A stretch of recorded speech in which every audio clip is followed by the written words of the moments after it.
Thanks for joining us for CBN's On the Home Front. I'm Mark Martin. Today we're taking a closer look at our canine friends and their role in the military. War dogs have a long history in America's military. They've been there with soldiers on some of the most critical missions. Our national security correspondent Eric Phillips joins us now with the story of a Navy SEAL and his canine partner. Eric. Yeah, well, in his book, No Ordinary Dog, Will Chesney focuses on his dog, Cairo, just as much as himself, if not more. He explains how Cairo saved his life in more ways than one, and that is why he wanted to focus on the role that working dogs play in our military today.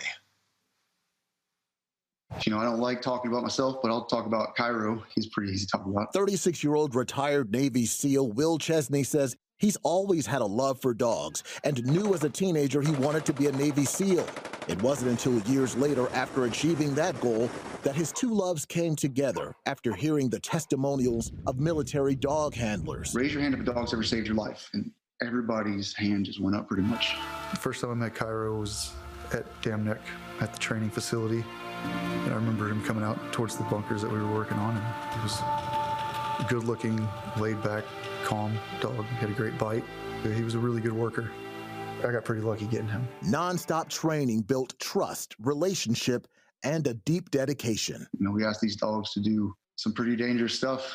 Sometimes they lay down their lives to save ours. That almost happened during a 2009 mission in Afghanistan when Cairo was shot while protecting his teammates. When I saw him, he collapsed. I thought he had passed away. I thought he was dead right there. But Cairo survived and went on to take part in a mission to finally get Osama bin Laden, the infamous mastermind behind 9/11. But my job that night was to do sweeps of the perimeter, putting the dog in the best position to find any explosives or tunnel systems. I like to say I was just there to babysit Cairo pretty much and let him do all the work. And I remember, I'll never forget when we landed, just looking around and seeing that everybody was still alive and okay, and we had accomplished the mission. And I got to do it with my dog. Assignments then took Chesney and Cairo in different directions. About a year later, a grenade blast left Chesney with a brain injury and post-traumatic stress, resulting in a difficult discharge from the Navy. By then, Cairo was also reaching the end of his career, and Chesney was able to bring him home. Cairo was a huge part, and I would think getting me through the tough times as well. Cairo helped me get through some really tough times. After watching Cairo suffer from cancer, Chesney had him put down in 2015. He says he wrote No Ordinary Dog to honor Cairo's memory, while also bringing attention to military working dogs and service animals in general. He took care of me, I took care of him. And I just want to tell Cairo's story. It's an ultimate love story between man and dog, and it highlights the integral role that service dogs continue to play for our military men and women. And that's why, with shrapnel still in his body, Chesney is dedicated to making sure that he advocates for these animals. He says he believes Cairo would be proud, Mark. And Eric, I know with a story like this, there's always so much to tell, but what did you personally take away from it?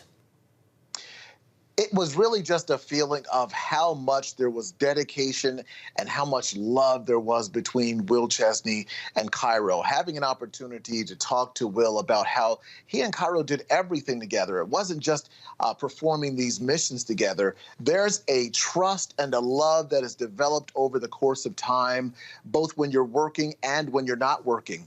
And what's interesting that happened in this particular story is once Will could no longer perform his mission as a Marine, he then had to go home, and just out of fate, and some might say it's more than just fate, but around that same time, Cairo was being retired, and he was able to help Will through those wounds, those mental and physical wounds, even after they both had been retired from the military. So we're talking about a situation where there was an endearing love. And I think that happens not just for military dogs, not just for working dogs, but even for those of us who have dogs and pets of our own. We understand that deep sense of love that you feel from the pet owner to pet, and that deep sense of loss when they're gone. Yeah, true camaraderie there. All right, Eric. And Eric is going to be here throughout this special. And we are also joined now by Lieutenant Colonel Oliver North and former Army Ranger and CBN contributor Chuck Holton.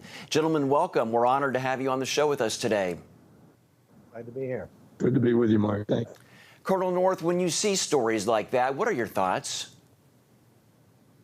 Well, you know, I spent 25 years in the Marine Corps.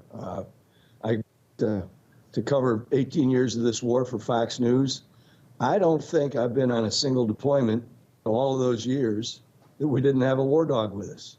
And of course, the purpose of the war is basically out by their breeding. The dogs are bred for a very specific purpose. Some are attack dogs like you see in the law enforcement. Some are scout snipers. They're picking out targets for guys. They're out in front, literally leading at the point of a patrol. I had a war dog like that with my rifle platoon. They're the kinds of dogs that you take, Chuck and I have seen a lot of together, that are out there as IED sniffers. And if you follow in that dog's footprints, you will not step on an IED. And Chuck and I have seen that. And the kinds of things that you see them are all based on, one, the breed bred for a purpose. Number two, they're trained for a very specific purpose. And number three, as Eric was just pointing out, the bond that exists between the handlers and the dogs are simply phenomenal. I mean, they literally would die for one another, and I've seen that happen. So I have a lot of experience with these animals. I've got a great war dog of my own right now. It's a Boykin Spaniel. You know, wouldn't want her to run any attack necessarily, but she's got a great nose. And Chuck, what about you when you saw that story? You know, what always amazes me about these dogs, as I've seen them in the combat zone, is just how engaged they are. I mean, they're not just there to go sniff out a bomb. They're not just there to, protect their handler. They are riding in helicopters, even rappelling out of helicopters or jumping out of airplanes with their handlers. It's unbelievable to see the things that these dogs can do. And when the team practices first aid, they practice giving first aid to that dog. They practice tourniquets. They practice IVs. And I did a story several years ago about a special hospital in Germany that the United States has over there on one of its bases, specifically for these war dogs who have been wounded in combat. And going there and hearing the stories of the kind of heroic things that these dogs do on a day-to-day basis, it'll just give you chills. Yeah, well, I have a question actually for both you and for Colonel North. When you're talking about working with these dogs in this type of capacity that you just talked about, does it make you better understand why dogs are called man's best friend? Well, there's no doubt. Look, first of all, I don't mean this to in any way offensive to my Special Forces guys and my Ranger pals, that the streets of heaven are guarded by United States Marines. That's a hymns. We also know from Hesitations 4:11 that all dogs go to heaven. And so if anybody of you guys watching this broadcast get there before me, if you would please put in a word that I would like to, instead of guarding the streets of heaven, because I've done an awful lot of that, I would very much like to be in charge of the doghouse, since all of my dogs are going to be there, plus all of those remarkable war dogs that I've seen over the years. And I'll be in charge of feeding them and petting them and playing with them for all eternity. It's, as we know, and one of them's got. Right, apparently having some audio problems there with Colonel North's signal. We're going to be right back, though, with more of On the Home Front. And as we go to break, here's some four-legged military trivia for you about how many dogs are currently working in the U.S. military. You see the possible answers there. We're going to come back with the solution. Hey, if you're tired and exhausted all day, you can't think clearly, and you really just need a cup or even a pot of coffee to get through your day, then join me, Dr. Josh Axe, for this new series where I'm going to teach you how to transform your diet and use essential oils and supplements to get a better night's sleep. Wake up to your best life. Call 1-800-700-7000 to get your free DVD or booklet of Protect Your Sleep today. It's about the competition.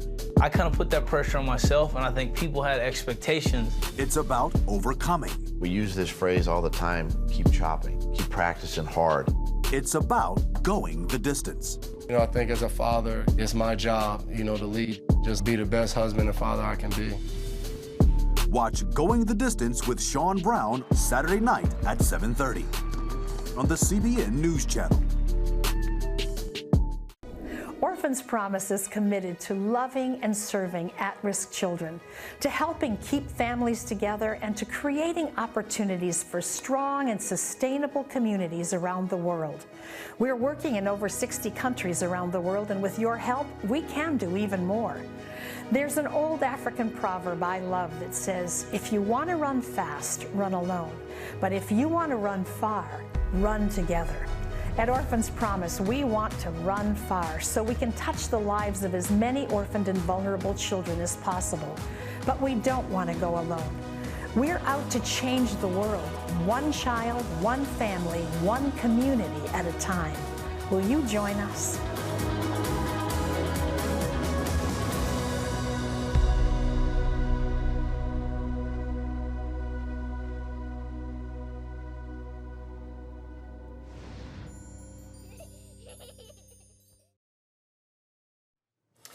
And welcome back to On the Home Front. The answer to our question on how many dogs serving in the U.S. military, about 1,800 or 2,000 authorizations for military service dogs are in active duty. About 2,000 authorizations for military working dogs. Eric. Yeah, that number sounds kind of large, but when you think about the work that the military does, you know that you need kind of all hands and in some cases all paws on deck.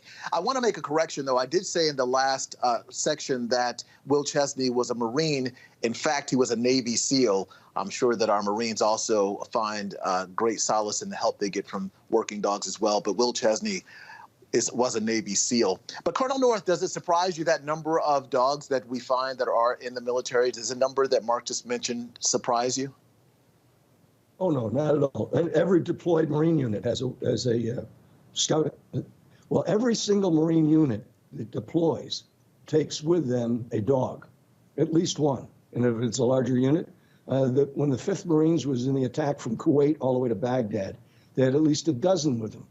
And those dogs all had different purposes. Some were IED detectors. Some were bred to be, for example, in the footage I sent you guys that shows that wonderful yellow lab playing with on the back of an armored vehicle. That's that dog's armored vehicle. The Marines just get to ride in it with him. And that vehicle is normally in the front of the attack. And the dog gets played with. And it gets to play with the other guys, because that's an IED detector. It's different than an assault dog or an attack dog. It's different than a scout dog. And that dog has not only been bred for that purpose, but also been trained for that purpose. And you can see in one of those the still taken from my helmet cam, that's a still taken of that same dog and his handler who just joined a helicopter assault unit in the largest helicopter assault in the entire Afghan war. And I was going on that, and that's why I'm walking up to it. And those guys are kneeling in prayer. They're not giving high fives because Dexter, the dog, is going to be with them, and his handler. They're so glad that they kneel down and say a prayer of thanksgiving that the dog is with them. And the dog, as Chuck points out, is going to be the very first one off that helicopter. And I'm going to be following right in that dog's footsteps, because if that dog gets out in front of me, I don't want to step on an IED, and I know the dog won't. Yeah, very important point to make there, that these dogs oftentimes are putting themselves in danger so that we don't have to put ourselves in danger, or at least we can avoid it. Our servicemen and women can avoid it. Chuck, turning to you now, though, does the number of dogs in our military point to how vital they are? Well, they certainly are vital because they're superhuman in some ways. I mean, there aren't too many Marines out there who can sniff out the enemy at 1,000 meters. And if the wind is right, your dog can certainly do that. There aren't, these dogs are used for sentry, for patrol, again, doing guard duty and things like that, along with the explosive detection and protection of the units that they serve. And there's one other thing that I've noticed that these dogs do. It's the effect that they have on the unit as a whole. It's just nice to have a dog around, to come around and love on you a little bit when you're sitting around back at the base after a mission. It's that bond that you see between them that I think really is therapeutic for our troops, and I'm sure that the Colonel would agree. Yeah, Colonel North, tell us about your War Stories program. You've even featured war dogs on them. We did. We did one on animal warriors, and I suppose it's still available up on Amazon, or at Fox News at least. Look, the fact is, the loss of life that you experience with the unit before they had dogs and after they had dogs is dramatic. The difference in loss of life. If you look at the Battle of Saipan in World War II, and we looked historically at this, they were first introduced during the Pacific War. They weren't being used during the European theater initially. Eventually they were. By the time the 10th Mountain Division gets engaged in the battle for the boot of Italy, there's war dogs with them. But the Marines were taking war dogs out to the Pacific because the enemy was often so close and so well concealed, the dog was the only one that was going to be able to find it. And it turns out the dogs found their way through minefields, found their way to the enemy. The dogs that I had when I was a rifle platoon commander in 1968, 69 in Vietnam, one of them was so brave that when his handler was shot, the dog took off and knocked down and tried to kill the shooter, the enemy soldiers, the North Vietnamese Army soldier. And then because we were treating the wounded handler, a Lance Corporal, the dog came back and we had to restrain the dog because the dog was going to prevent us from actually doing something to medically treat the wounded Marine. So they're remarkable animals. I love going out with them. I know for a fact that if I'm following a dog off a helicopter or out of a vehicle, I'm not going to step on an IED as long as my feet follow his. And quickly, Colonel North, of course, we remember the powerful movie Saving Private Ryan. Dogs were a big part of that mission and World War II altogether, as you mentioned. Talk a little bit more about that. Well, look, the whole idea, by the way, when the war was over, one of the great challenges, and it was a U.S. Army veterinarian. By the way, even the Marines have U.S. Army veterinarians. The U.S. Army veterinarians treat all the animals that are out there being used in these circumstances. All that began in World War II. And so the U.S. Army veterinarian who went ashore in Saipan with the Marines to treat the war dogs that were wounded was one of the very first times, and he convinced people to do this, that when the war dog came home, was getting ready to retire or getting out of the service, instead of putting them down, as some people advocated, because, gosh, they might contain diseases that other people don't know about, or perhaps be violent, vicious, he was the one who convinced the U.S. government to stop doing that. And if the handler was getting out of the service and wanted to take the dog with him, and almost all of them do, then let that happen. And that's why President Bush resurrected that policy for the war dogs sent off to this war. All right. Thank you, gentlemen. Well, we have some more war dog trivia for you at home. When did dogs officially start serving in U.S. military conflicts? You got a little hint in the previous interview. The Revolutionary War, World War I, World War II, or the Vietnam War? We'll be back with the answer.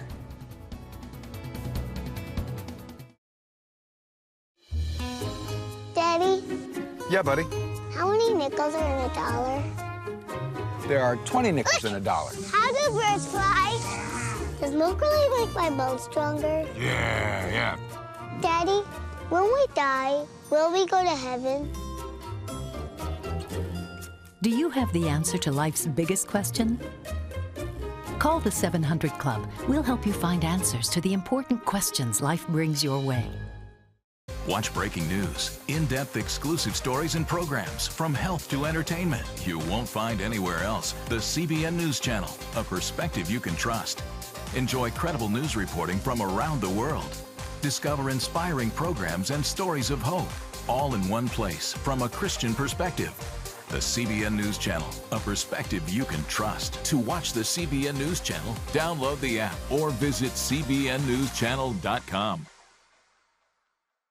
Hello, I'm Dr. David Perlmutter, board-certified neurologist and #1 New York Times best-selling author. Wouldn't it be great to boost your energy, eliminate brain fog, and even reverse brain disease? Well, you can, and I'm going to show you how, along with some of the world's most well-respected brain experts in this DVD, Protect Your Brain. Get Protect Your Brain, a free DVD only from the Christian Broadcasting Network, featuring experts on the cutting edge of neuroscience and brain health. No matter how many times you've failed in the past, you really can do this. In Protect Your Brain, you'll discover simple strategies to keep your brain young and healthy.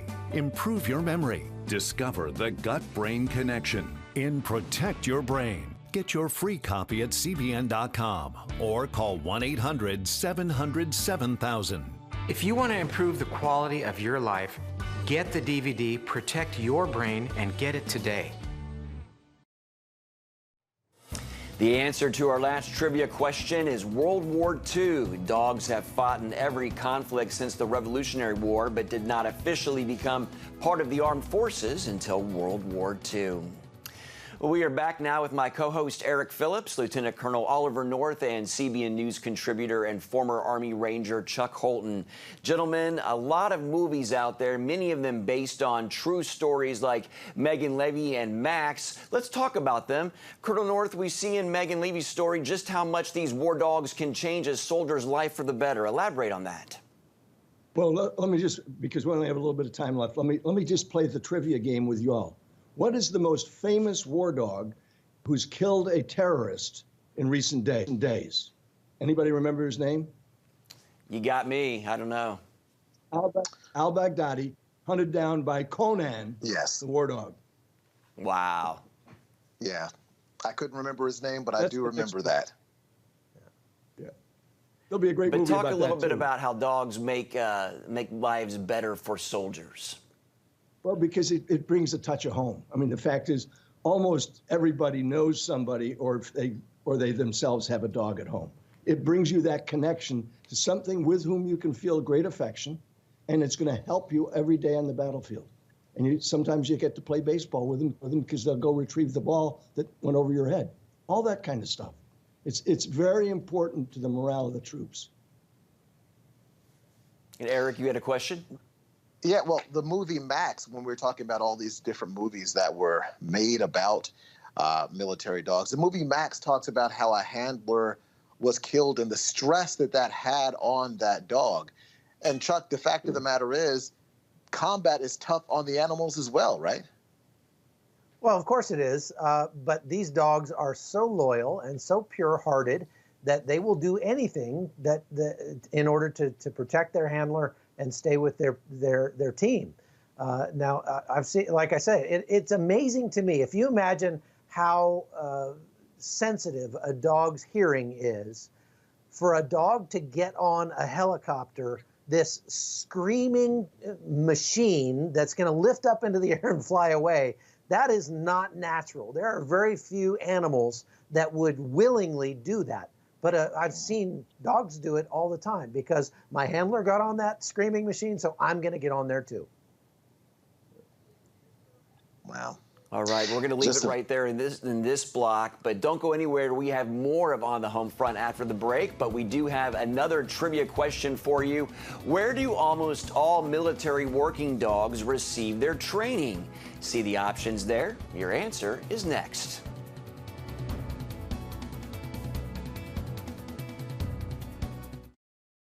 Are you suffering from feeling tired or worn out during the day? Can you not turn off your brain at night? You are not alone. Hi, I'm Dr. Michael Bruce, the sleep doctor, and I've partnered with the Christian Broadcasting Network, and we're gonna bring you some unbelievable information that you can use tonight to get a better night's rest. Wake up to your best life. Call 1-800-700-7000 or go to CBN.com to get your free copy of Protect Your Sleep today. Nutrition, exercise, essential oils, weight loss, and more. It's Healthy Living with Lori Johnson. Talk about what's in this. Join CBN health reporter Lori Johnson to get the latest information from today's top health experts. This is fantastic. fantastic. Find out what you need to know to live a healthier life. Watch Healthy Living, Tuesday night at 9:30. Woohoo! Hi, Superbook fans. Here's something else you'll love. Whoa! It's the new Superbook Bible app. It's packed with games, activities, and Superbook episodes that you can watch for free. Oh, no! There's trivia, a fun daily devotional, and answers to your Bible questions. Plus, an easy-to-understand Bible the whole family will enjoy. You can even create your own Superbook character. Ta-da! Whoa! Millsburg Falls man, come with... Sorry, pardon me. Sorry, excuse me. Ouch! Are you getting this? Earn super points to win daily prizes, too. And so much more! Time to get back to my adventures. See you soon. It's the new Superbook Bible app. Free downloads on iTunes, Google Play, and Amazon. We're back. The answer to the last trivia question about where the dogs are trained is at the Joint Base San Antonio Lackland in Texas. As we wrap up, we wanted to go on the lighter side and talk about how dogs really are man's best friend in a lot of ways. And movies as far back as Ren Tin Tin show that. Who remembers watching the movies or TV shows? Eric, first of all, your thoughts and on this and your closing thoughts on these four-legged friends. Well, I do remember those movies and TV shows, Mark. I remember Old Yeller as well and some of the others that featured dogs that were so loyal and loving. And I will tell you that in doing this story with Will Chesney, talking about Cairo, I really got a deepened sense of just how important dogs are in our military. And I think it's amazing how they just run the spectrum, going from risking their lives to protecting their fellow soldiers, to then, as Chuck mentioned earlier, providing that therapeutic relief just by loving on their handlers and the other troops that are around. I think that they are amazing animals and that they definitely add a lot to our military ranks. And Chuck, quickly, I'm sure you've seen it as well inside and outside the military. Well, I've been a dog owner my whole life, and I don't really trust anybody who doesn't like dogs. And I'll just end with this. You'll never see a military working cat. So we'll put it that way. That's a great point. And Colonel North, we're going to give you the last words. Quickly, fond memories of Ren Tin Tin or any service dogs or pets? Of course. Absolutely. And just like Chuck just said, 77 years I've been on this planet, and I've got a dog the entire lifetime of it. The beagle that my brothers and I grew up hunting behind is not the kind of dog that I'm so familiar with jumping off the back of a helicopter behind him. The bottom line of it is, thank the good Lord that we've got people who breed and train these dogs for these purposes to save the lives of these soldiers, sailors, airmen, guardsmen, and Marines. Semper Fi. So true, and thank the Lord for these animals themselves. Gentlemen, thank you all for your time. Eric Phillips, Chuck Holton, and Colonel North, we really appreciate it and hope you enjoyed it today as we talked about war dogs. And that's going to do it for today. We hope you all join us next time. Have a great day. Thanks again for watching On the Home Front.